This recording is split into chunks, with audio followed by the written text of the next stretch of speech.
मेरा नाम अर्जुन है और ये मेरी कहानी है। ये चंद महीने पहले हुआ था।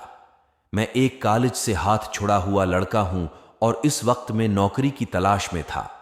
इस वक्त में मेरे वालिदीन के साथ एक बड़े शहर में रह रहा था। मेरे वालिदीन को अपने दोस्त से मिलने जाना पड़ा और वो मुझे घर में अकेला छोड़ गए। मैं थोड़ा डरा हुआ था क्योंकि रात से पहले मैंने एक बहुत ही ड्राविल हालात चली हुई हॉरर मूवी देखी थी।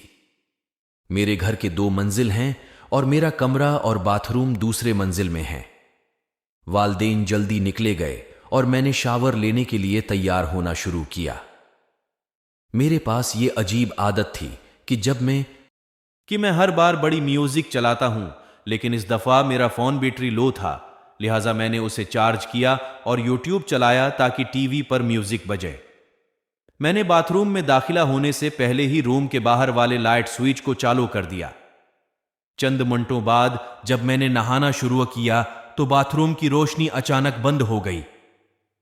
मैंने उसे नजरअंदाज किया क्योंकि जब मैं नहाता हूं तो मैं बुलंद मौसीकी बजाता हूं, लेकिन इस बार मेरा फोन कम बैटरी पर था, लिहाजा मैंने उसे चार्ज किया और यूट्यूब चलाने के लिए टीवी पर बजाने से पहले ही मैं बाथरूम के बाहर रोशनी की स्विच चला दी थी जो कि कमरे के बाहर था। चंद मिनट गुजरे। जब मैंने शावर लेना शुरू किया तो मैंने अचानक बाथरूम की रोशनी बंद होने का हस किया क्योंकि मुझे लगा कि यह बिजली का खराबी हो सकता है। लेकिन फिर मेरा जहानती हिस्सा शुरू हुआ और मेरे जहानती हिस्से ने सवालात खच्चा देना शुरू किया कि अगर ये बिजली का खराबी है तो टीवी म्यूजिक कैसे चला रहा है। मैंने तजावुज करते हुए टॉयलेट से बाहर आया और अपना तौलिया कमर पर लपेटा हुआ छोड़कर दरवाजे का हैंडल पकड़ा तो अचानक स्विच की आवाज और बाथरूम की रोशनी वापस आ गई। इस वक्त तक मैं खौफ की हालत में था। मैंने दरवाजे की तरफ देखा और चीखा, मॉम डैड, का तुम लोग वापस आ गए हो?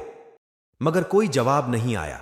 फिर मैंने किचन के नीचे से कुछ प्लेटिस की आवाज सुनी।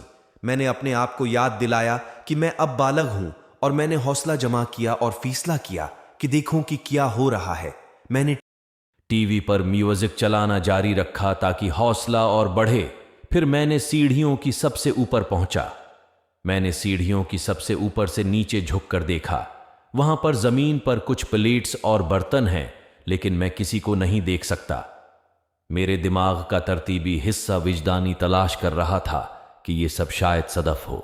जब मैंने 1 मिनट तक देखा और कोई नजर नहीं आया, 1 मिनट या उससे ज्यादा के लिए, और मैं किसी को नहीं देख सका, मैंने बाकी सीढ़ियों से नीचे उतरते हुए तमाम फर्श बशमूल अलमारियों को चेक किया और यहां तक कि घर का पिछला दरवाजा बंद होने को यकीनी बनाया। मैं ये सोचकर आराम करने ही वाला था कि मैं सिर्फ पागल हो रहा हूं जब अचानक ऊपर की तरफ से म्यूजिक बजने लगा और सीढ़ियों से भारी कदमों की आवाजें आने लगें, जैसे कोई उनके नीचे से नीचे आ रहा हो। मैं वहां खड़े होकर इंतजार नहीं कर सकता था कि ये कौन है, तो मैं भागा। में सिर्फ अपना तौलिया पहनकर घर से बाहर भागा और गेट के करीब इंतजार करने लगा। मेरे घर से मेरे फोन के बगैर तकरीबन 1 घंटे बाद मेरे वालिदीन वापस आए और मैंने उन्हें बताया कि क्या हुआ है, लेकिन जाहिर है कि उन्होंने सोचा कि मैं सिर्फ मजाक कर रहा हूं। जब हम घर में वापस गए तो मैं चौंकना था कि कहीं से हमला हो जाएगा, लेकिन कुछ नहीं हुआ। तब मेरी मां मुझे गैर जिम्मेदाराना होने और घर का पछला दरवाजा खुला छोड़ने पर मैं तकरीबन बेहोश हो गया। जब उसने कहा कि क्योंकि मुझे यकीन है कि यह बंद था, जब मैं आज तक इधर इधर देख रहा था तो मैं अब भी से नीचे आने वाले शख्स को देखने का इंतजार किया। मैं कभी उसका जवाब नहीं जानना चाहता क्योंकि मुझे यकीन है कि मेरे साथ कुछ बुरा हुआ होगा। जिसने भी या जो भी था बाथरूम की लाइट बंद कर दी थी।